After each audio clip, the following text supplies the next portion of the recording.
আসসালামু আলাইকুম। এই প্রচণ্ড গরমে আগুনের কাছে দাঁড়িয়ে রান্না করাটা খুবই কষ্টসাধ্য।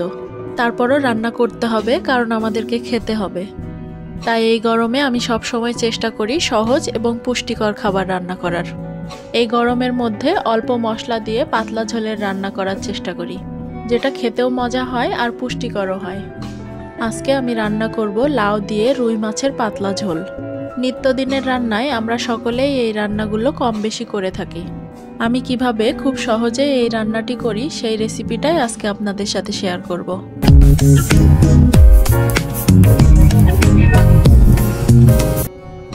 রান্নাটা করার জন্য আমি মাঝারি সাইজের একটা লাউ নিয়েছি। আজকে আমি অর্ধেকটা লাউ রান্না করব। আর যখন অর্ধেকটা লাউ রান্না করবেন তখন সব সময় চেষ্টা করবেন লাউয়ের নিচের অংশটা আগে রান্না করার, কারণ নিচের অংশতে লাউয়ের বিচিটা বেশি পরিমাণে থাকে। আর লাউ 2-1 দিন বাড়িতে রেখে দিলেই বিচিগুলো শক্ত হয়ে যায়। তাই আগে নিচের অংশটা রান্না করলে এই সমস্যায় আর পড়া লাগে না। প্রথমে আমি লাউটাকে লম্বালম্বি 4 ফালি করে একটা পিলারের সাহায্যে লাউটাকে ছিলে নিব। যারা বটি দিয়ে কাজ করতে স্বাচ্ছন্দ্য বোধ করেন তারা খুব সহজেই এই কাজটা বটি দিয়ে করে নিতে পারেন। ভালোভাবে ছিলে নেওয়া হয়ে গেলে এই পর্যায়ে লাউটাকে ধুয়ে ছোট ছোট টুকরো করে কেটে নিতে হবে।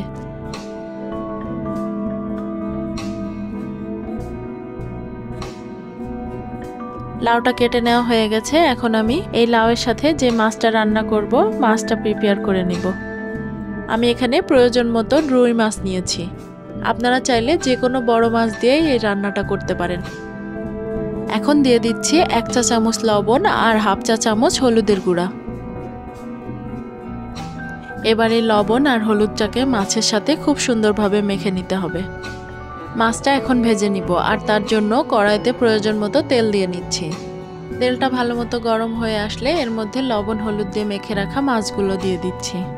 মাছগুলোকে আমি খুব বেশি হালকা করেও ভেজে নিব না, আবার খুব বেশি কড়া করেও ভেজে নিব না।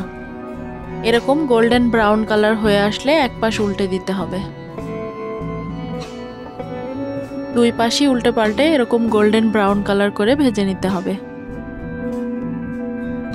2 পাশ ভেজে নেওয়ার পর এবার মাছগুলোকে উঠিয়ে নিচ্ছি। এবার এই মাছ ভাজা তেলের মধ্যে কেটে রাখা লাউগুলো দিয়ে দিচ্ছি। সব লাউগুলো দেওয়া হয়ে গেলে এখন আমি এর মধ্যে 1 চা চামচ লবণ দিয়ে ঢাকা দিয়ে ঢেকে দিচ্ছি।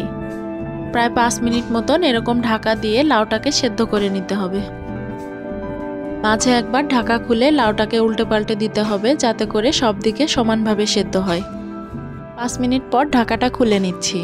এখন এই লাউটা থেকে অনেকটা পানি বের হয়েছে, তবে কিছু লাউ আছে যেগুলো থেকে পানি বের হয় না। সেই ক্ষেত্রে লাউটাকে কিছুটা পানি দিয়ে সেদ্ধ করে নিতে হবে। এখন এর মধ্যে আমি প্রয়োজনীয় মশলা অ্যাড করব।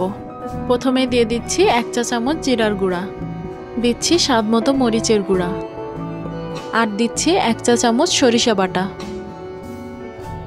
এবার এই মশলাগুলোকে ভালোভাবে নেড়ে চেড়ে মিক্সড করে নিচ্ছি। লাউয়ের এই পানিটা শুকিয়ে আসা পর্যন্ত লাউটাকে রান্না করে নিব। পানিটা শুকিয়ে আসলে এর মধ্যে এখন দিয়ে দিব 1 চা চামচ হলুদের গুঁড়া। এখন ভালোভাবে নাড়াচাড়া করে লাউটাকে কষিয়ে নিচ্ছি। দেখতেই পাচ্ছেন এই পর্যায়ে লাউয়ের পানিটা একেবারেই শুকিয়ে এসেছে। এই পর্যায়ে লাউটাকে একটা পাত্রে ঢেলে রাখছি। এবার আমি অন্য আরেকটি কড়াইতে আনুমানিক 4 চা চামচ তেল দিয়ে নিব। তেলটা গরম হয়ে আসলে এর মধ্যে 2টা মাঝারি সাইজের পেঁয়াজ কুচি দিয়ে দিচ্ছি। পেঁয়াজটা হালকা ব্রাউন কালার হয়ে আসা পর্যন্ত ভেজে নিতে হবে। পেঁয়াজটা হালকা ব্রাউন কালার হয়ে আসলে এর মধ্যে 1 চা চামচ গোটা জিরে ফোড়ন দিয়ে নিব। জিরাটাকে একটু নাড়াচাড়া করে এর মধ্যে আগে থেকে রান্না করে রাখা লাউটা দিয়ে দিচ্ছি। পেঁয়াজ আর জিরাটার সাথে লাউটাকে একটু নাড়াচাড়া করে নিচ্ছি।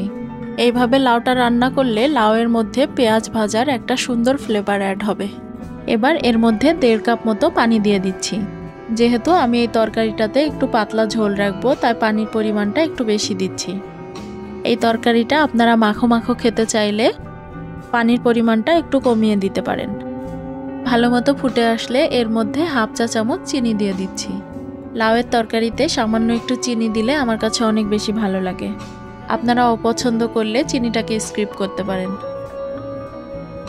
সামান্য একটু নেড়েচেড়ে এর মধ্যে ভেজে রাখা মাছগুলো দিয়ে দিচ্ছি। ঝোলের মধ্যে মাছগুলোকে একটু ডুবিয়ে দিচ্ছি, যাতে করে মাছের মধ্যে খুব সুন্দরভাবে ঝোল প্রবেশ করে। এই পর্যায়ে একটু টেস্ট করে দেখতে পারেন। আমার কাছে একটু লবণ কম লাগছিল, তাই একটু লবণ অ্যাড করে দিলাম। ঢাকা দিয়ে আরও 2 মিনিট মতন রান্না করে নিব। ব্যাস, এখন এই তরকারিটা আমার অলমোস্ট রেডি। প্রয়োজন মতো ঝোল রেখে তরকারিটা নামিয়ে নিতে হবে। 2 মিনিট পর তরকারিটাকে সার্ভ করে দিচ্ছি। এই গরমের মধ্যে এরকম অল্প মশলায় তৈরি খাবারগুলো খেতে কিন্তু অনেক ভালো লাগে। সহজেই তৈরি করে নেওয়া যায় আর খেতেও অনেক বেশি সুস্বাদু হয়। বাড়িতে আপনারাও এভাবে একবার ট্রাই করে দেখবেন। ভালো লাগলে লাইক এবং শেয়ার করে আমার পাশে থাকবেন। রেসিপিটা আপনার কাছে কেমন লাগলো অবশ্যই আমাকে কমেন্টের মাধ্যমে জানাবেন। আর আমার চ্যানেলে নতুন হলে চ্যানেলটিকে সাবস্ক্রাইব করে রাখার অনুরোধ রইল। এরকম সহজ এবং মজার মজার রেসিপি নিয়ে ফিরে আসবো নতুন পর্বে। সে পর্যন্ত ভালো থাকবেন, সুস্থ থাকবেন আর আমার জন্য অনেক অনেক দোয়া করবেন। আল্লাহ হাফেজ।